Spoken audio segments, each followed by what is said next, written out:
एक राजा वासना में इतना अंधा हो गया कि अपनी ही सगी बेटी, अपनी खुद की औलाद को गलत नजरों से देखने लगा। पर फिर कुछ ऐसा हुआ कि सब कुछ हिल गया। विलासनगर नाम के एक राज्य पर राजा मदन पाल का शासन था। राजा मदन पाल बहुत ही धूर्त और अय्याश किस्म का व्यक्ति था, जो हर समय बस भोग विलास के बारे में ही सोचता रहता था। राज्य की जिस किसी भी सुंदर स्त्री पर राजा मदन पाल की नजर पड़ जाती, वो उसे अपनी भोग की वस्तु बना लेता। रानी प्रेमलता राजा की इस आदत से बहुत दुखी थी, पर राजा को रानी के सुख या दुख से कोई लेना देना नहीं था। वो तो अपने रंगारंग कार्यक्रमों में व्यस्त रहता, खूब मदिरा पान करता और नई नई स्त्रियों के साथ भोग विलास करता। दुष्ट राजा मदन पाल की कोई संतान नहीं थी, पर उसे इस बात से भी कोई फर्क नहीं पड़ता। उसे एक आध बार चिंता होती तो बस इस बात की कि अगर उसका कोई पुत्र होता तो वो उसके बाद उसके राजकाज को संभाल लेता, उसका राजवंश आगे बढ़ता रहता। अन्यथा उसे पुत्र की भी ऐसी कोई खास चाहना नहीं थी। ऐसे ही समय बीतता जा रहा था।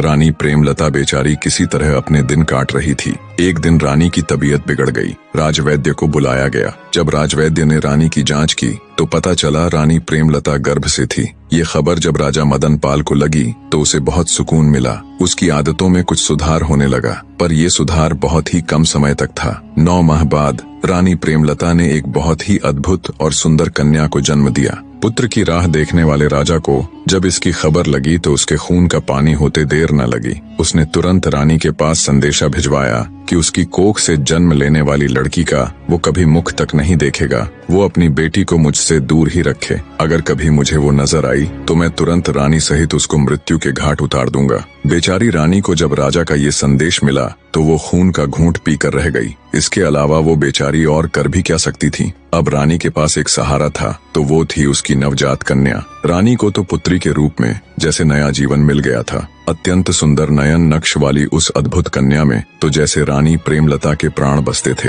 रानी जब भी उसको छूती, उसके दुलार करती तो उसके सारे दुख गायब हो जाते। रानी ने अपनी बेटी के अद्भुत सौंदर्य को देखते हुए उसका नाम तारावती रख दिया। उधर राजा अब पहले से भी दुष्ट हो चला था। लड़की होने के बाद तो उसने बिल्कुल ही रानी के पास जाना बंद कर दिया था। अब वो पहले से भी ज्यादा क्रूर हो गया था और खुलकर अपनी मनमानी करने लगा। ऐसे ही समय बीतने लगा। राजकुमारी तारा अब 10 साल की हो चली थी। वो इतनी सुंदर थी कि उस जैसा पूरे संसार में कोई नहीं था। रानी प्रेमलता को अब अपनी बेटी राजकुमारी तारावती के विवाह की चिंता होने लगी, क्योंकि पुराने समय में बचपन में ही बच्चों का विवाह कर दिया जाता था और जब उनकी 18वीं वर्षगांठ मनाई जाती तब उनका गोना कर दिया जाता। अर्थात जिस लड़के के साथ लड़की का विवाह होता, लड़की को अपना घर छोड़कर लड़के के घर जाना होता। इसी चिंता को ले रानी राजा के समक्ष